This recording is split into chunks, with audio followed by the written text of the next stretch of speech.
Chaque seconde, 5 nouveaux profils sont créés sur Facebook.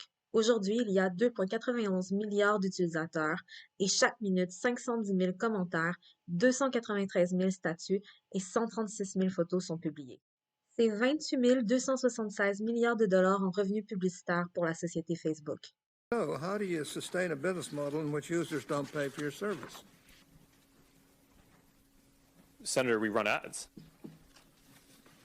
I see. Dans une société qui valorise la consommation rapide d'informations, le divertissement et la création de contenu, il n'est pas surprenant que la plateforme Facebook devienne un pilier de cette mondialisation des nouvelles technologies de l'information. Ce géant des réseaux sociaux crée un environnement où ses utilisateurs nourrissent sa plateforme par la création gratuite d'un profil et par le partage de leurs informations personnelles sous la promesse de devenir membre d'une communauté qui permet le partage des idées et le rapprochement social. Mais est-ce que vos données sont sécurisées? Savez-vous comment Facebook utilise vos données? L'utilisation de Facebook passe par le consentement de la collecte de nos données personnelles qui sont ensuite utilisées comme levier financier pour la vente de publicités ciblées. Donc chez Facebook, la collecte de données est une fonction essentielle de la compagnie pour bonifier les publicités en les adaptant à leur clientèle cible grâce à leur algorithme publicitaire. Could somebody call you up and say, I want to see John Kennedy's file? Absolutely not. Could you, if it, not, could you, not would you do it, could you do it? In theory, Do you have the right to put my data, a name on my data, and share it with somebody? I do not believe we have the right to do that. Do you have the ability? Senator, the data is in the system, Do you so have the ability? technically I think someone could do that, but that would be a massive breach. So we would never do that.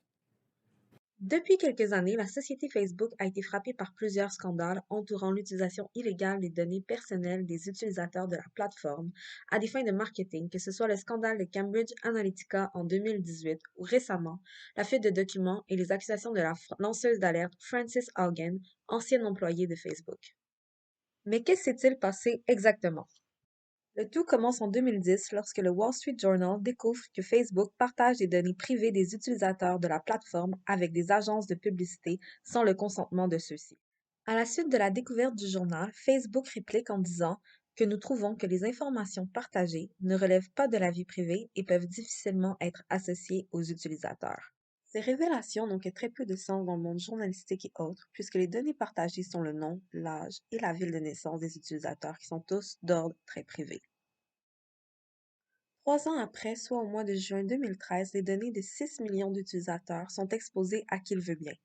La fuite de données serait due à une erreur technique. Ce problème faisait en sorte que lorsque l'utilisateur tentait de télécharger des contacts à partir de sa liste d'amis, il téléchargeait aussi des informations personnelles comme le numéro de téléphone ou bien le courriel.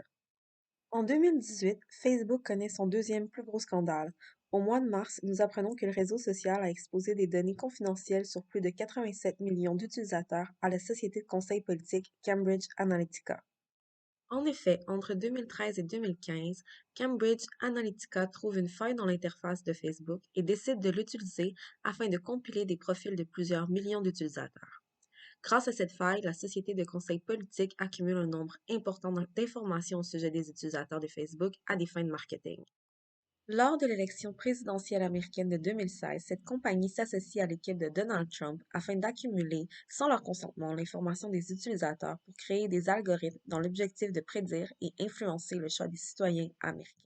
Malgré la faille gigantesque, Facebook a décidé de ne pas reconnaître ce problème et décide de ne prendre aucune action.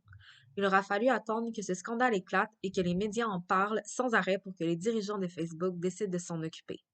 Quelques mois plus tard, après le scandale, le réseau social dépeint encore les manchettes des différents médias. Cette fois-ci, c'est le New York Times qui apprend que Facebook viole encore une fois de plus ses politiques de confidentialité en partageant les données de ses utilisateurs avec d'autres plateformes comme Netflix et Spotify. En réponse à cet article, Facebook a répondu qu'il ne violait aucun droit puisque ces entreprises sont des extensions de la plateforme du réseau social, ce qui était complètement faux.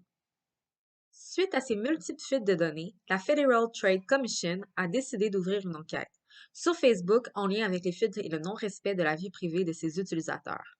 Le 24 juillet 2019, la FTC met à l'amende Facebook pour une amende de 5 milliards de dollars américains, soit la plus grosse amende jamais émise par la FTC.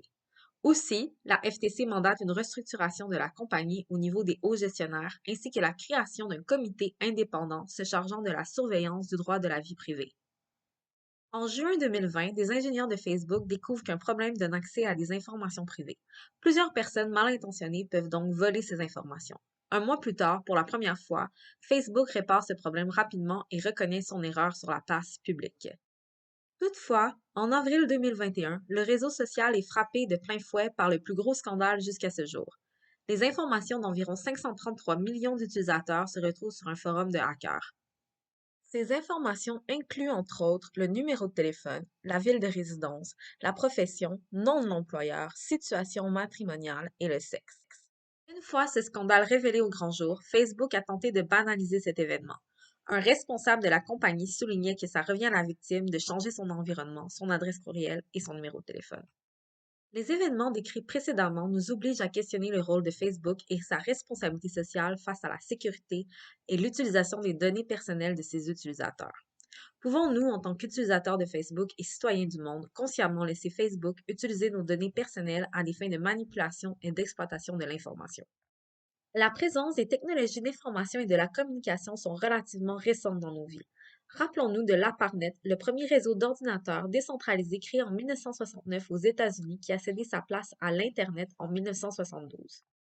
Les innovations technologiques de performance, l'évolution des tendances des marchés, la création de logiciels, ainsi que l'accessibilité à des ordinateurs et des micro-ordinateurs permettent aujourd'hui d'optimiser nos processus de travail et d'échanger nos informations plus rapidement que jamais auparavant. En somme, la technologie de l'information et de communication permet d'augmenter significativement notre productivité, tant au niveau individuel que organisationnel, et c'est sans doute la raison pour laquelle on ne peut à présent s'en passer. Mais la rapidité à laquelle évolue cette technologie engendre toutefois plusieurs problèmes, dont un qui nous intéresse particulièrement, soit l'enjeu de la régulation des pratiques entourant l'utilisation des données personnelles des utilisateurs sur les réseaux sociaux. Où nos données sont-elles stockées? Qui peut y avoir accès? Leur utilisation est-elle régulée par l'État? Suis-je protégé? Sont toutes des questions qui sont complètement légitimes de se poser. L'humain s'inquiète de plus en plus de la place qu'occupe la technologie de l'information et de communication dans sa vie. Cette peur peut s'expliquer par une méconnaissance quant à sa construction et son utilisation, ainsi que de la potentielle perte de contrôle qui peut en découler. Il est clair que l'humain est dans l'obligation de s'éduquer pour mieux comprendre les diverses fonctions et utilisations de la technologie de l'information et de communication. Mais si l'humain doit s'adapter à la technologie, pourquoi est-ce que la technologie ne pourrait-elle pas s'adapter à l'humain? L'amélioration est un processus continu qui nécessite l'appropriation de certaines attitudes, telles que l'ouverture au changement, la créativité et un effort constant destiné à l'atteinte des objectifs désirés. C'est pourquoi nous refusons de diaboliser les pratiques de Facebook et que nous suggérons plutôt deux pistes de solutions pour qu'il puisse nous prouver qu'il est digne de notre confiance. Que Facebook puisse répondre de ses impacts sur la société tels que assumer ses pratiques fautives et prendre les mesures appropriées pour y remédier. Que Facebook soit transparent vis-à-vis de ses utilisateurs quant à ses décisions et ses activités menées dans le cadre de l'exploitation de son entreprise. Les informations partagées se doivent d'être claires, justes et exhaustives, accessibles et compréhensibles, en plus d'être actualisées et basées sur des faits.